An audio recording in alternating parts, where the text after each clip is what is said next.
தனி நீதிபதி பிறப்பித்த உத்தரவு ரத்து அப்படின்ற தீர்ப்பு வந்திருக்கிறது. அதனால இந்த படம் மேலும் சிக்கலுக்குள்ளாகி இருக்கிறது.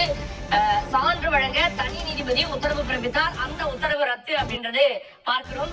அதாவது ஏற்கனவே இடைக்கால தடை விதித்திருந்தாங்க, அதை இப்போது தீர்ப்பாக உத்தரவையே ரத்து செய்திருக்கிறது அமர்வு நீதிமன்றம். அதனால ஜனநாயகன் படம் வெளியாவதுல மீண்டும் சிக்கல் எழுந்திருக்கிறது. சான்று வழங்குவதற்கு தனி நீதிபதி ஜனவரி 1ஆம் தேதி உத்தரவு பிறப்பித்தார். அந்த உத்தரவை ரத்து செய்து தீர்ப்பு வழங்கப்பட்டிருக்கிறது. பதில் மனு தாக்கல் செய்ய அவகாசம் வழங்க வேண்டும் அப்படின்ற கோரிக்கையும் விடுக்கப்பட்டிருக்கிறது. அதை நம்ம முக்கிய செய்தியாக நம்ம பார்க்கிறோம். சோ சென்சார் போர்டு தரப்புல வைக்கப்பட்ட வாதங்கள் ஏற்றுக்கொள்ளப்பட்டிருக்கிறது அப்படின்னு தான் பொருள். அப்படின்னா இந்த படம் மறுதணிக்கைக்கு செல்லுமா? ஏன்னா தீர்ப்பு அடுத்தடுத்த வரிகள மறுதணிக்கைக்கு ஒப்புதல் அப்படின்றது இருந்தது அப்படின்னா மறுதணிக்கைக்கு போகும். படம் இன்னும் ஒரு 15 நாட்கள் வரை தள்ளி போவதற்கான வாய்ப்புகள் இருக்கிறது.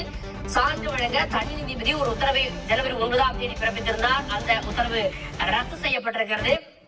அதனால ஜனநாயகன் படம் மறு தணிக்கைக்கு ஏறக்குறைய செல்வது உறுதியாகிறது. மறு தணிக்கைக்கு செல்கின்ற போது என்னென்ன கண்டிஷன்ஸ் இருக்கும், அதாவது இதற்கென ஒரு டீம் அமைப்பாங்க, அதற்கான குறிப்பிட்ட நாட்கள். ஏற்கனவே அவங்க சொன்ன அந்த கட்ஸ் எல்லாம், அந்த கட்டு அந்த மியூட் இதெல்லாம் போட்டு 14 இடங்கள் வரைக்கும் கட் சொல்லி அதுக்கப்புறமா யூஏக்கு நாங்க பரிசீலிக்கிறோம் அப்படின்னு சொல்லியிருந்தாங்க. இப்ப அதையும் தாண்டிதான் அதுக்கப்புறம் ஒரு தனிநபர் புகார் செஞ்சார். அந்த நபர் சென்சார் போர்டுல இருக்கக்கூடிய நபர் அப்படின்ற வாதங்கள்லாம் முன்வைக்கப்பட்டு இப்போது மறு ஆய்வை நோக்கி அது செல்கிறது. தனி நீதிபதி மீண்டும் விசாரிக்க உத்தரவு பிறப்பிக்கப்பட்டிருக்கிறது. சோ அகைன் தனி நீதிபதி இந்த வழக்கை மீண்டும் விசாரிக்க இருக்கிறார். உயர்நீதிமன்ற அமர்வு, அதாவது உச்சநீதிமன்றத்துக்கு போனாங்க.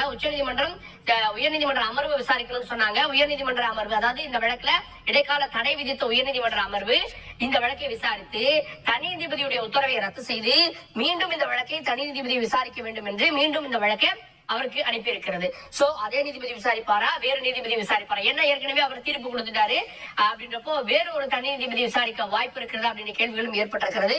தனி நீதிபதி மீண்டும் இந்த வழக்கை விசாரிக்க வேண்டும். அப்படி என்றால் மீண்டும் இந்த வழக்கினுடைய விசாரணை தேதி பட்டியலிடப்பட வேண்டும். யார் அந்த தனி நீதிபதினு தெரியணும், பதிவாளர் பட்டியலிடணும். அதுக்கப்புறமா 2 தரப்பும் முதல்ல இருந்து ஆரம்பிக்கணும். முதல்ல இருந்து இதுல என்ன நடந்தது, 9ஆம் தேதியில என்ன நடந்தது, டிசம்பர் 22ஆம் தேதி என்ன நடந்தது அப்படின்றத ஆரம்பிக்கணும்.